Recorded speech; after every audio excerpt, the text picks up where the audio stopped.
लेकिन सियासतदान धमकी दे रहे हैं। कोई धमकी दे रहा है कि वो सड़क पर उतरेगा, कोई धमकी दे रहा है कि वो कोर्ट जाएगा, कोई धमकी दे रहा है कि वो खामोश नहीं बैठेगा।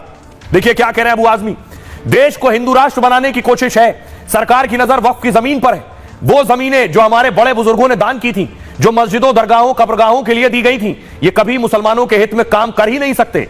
इन्होंने जो भी काम किया मुस्लिमों के खिलाफ किया। ये लोग मुसलमानों की मस्जिदों के अंदर मंदिर ढूंढ रहे हैं। मंदिर भर जाने के बाद मस्जिद के बाहर पूजा कर सकते हैं, मंदिर के बाहर, लेकिन मस्जिद भर जाने के बाद बाहर नमाज नहीं पढ़ सकते। नमाज पढ़ेंगे तो पासपोर्ट और लाइसेंस कैंसिल की धमकी देंगे।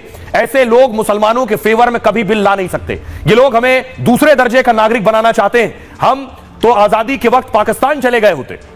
चंद्रशेखर रावण कह रहे हैं ये बिल मुसलमान विरोधी है, संविधान के खिलाफ बनाया गया है, हम इसके खिलाफ सड़क पर उतरेंगे, किसान आंदोलन की तरह सड़क पर प्रदर्शन करेंगे। तब तक प्रदर्शन करेंगे जब तक सरकार इसे वापस नहीं लेती।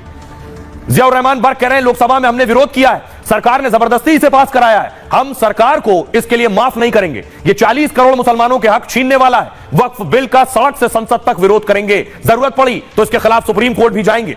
सुनिए के नीचे मंदिर ढूंढ रहे हैं मुसलमानों की मस्जिद के बाहर, जबकि मंदिर भर जाने के बाद बाहर पूजा करने लोग खड़े हो सकते हैं, लेकिन मस्जिद भर जाने के बाद बाहर नमाज नहीं पढ़ेंगे तो पासपोर्ट कैंसिल होगा।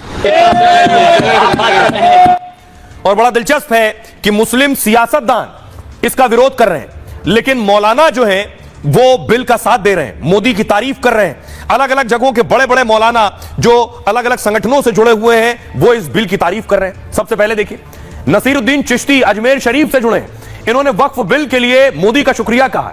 चिश्ती ने कहा वक्फ बिल देश के लोकतंत्र की जीत है, यह मुसलमानों के हित के लिए उठाया गया सबसे बड़ा कदम है। पीएम ने हमेशा सबका साथ सबका विकास के लिए काम किया, कुछ लोग इसे समझ नहीं पा रहे हैं, इसलिए इसका विरोध कर रहे हैं। विरोध करने वाले वही हैं जो वक्फ की संपत्ति पर कब्जा जमाए। बिल लोकसभा में पास हो गया, राज्यसभा में पास हो जाएगा।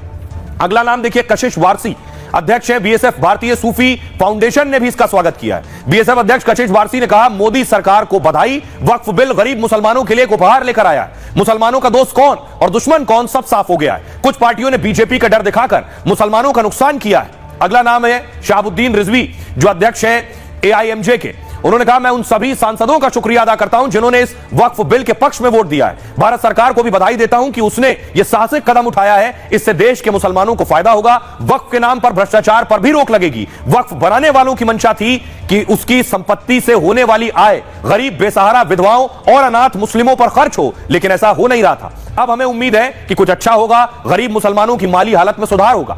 एक और नाम मौलाना इब्राहिम हुसैन, मुस्लिम धर्मगुरु हैं, वो कह रहे हैं वक्फ में माफियागिरी खत्म होगी, वक्फ के नाम पर लूट खसोट बंद होगी, गरीब मुसलमानों को न्याय और उनका हक मिलेगा, इससे पसमानदा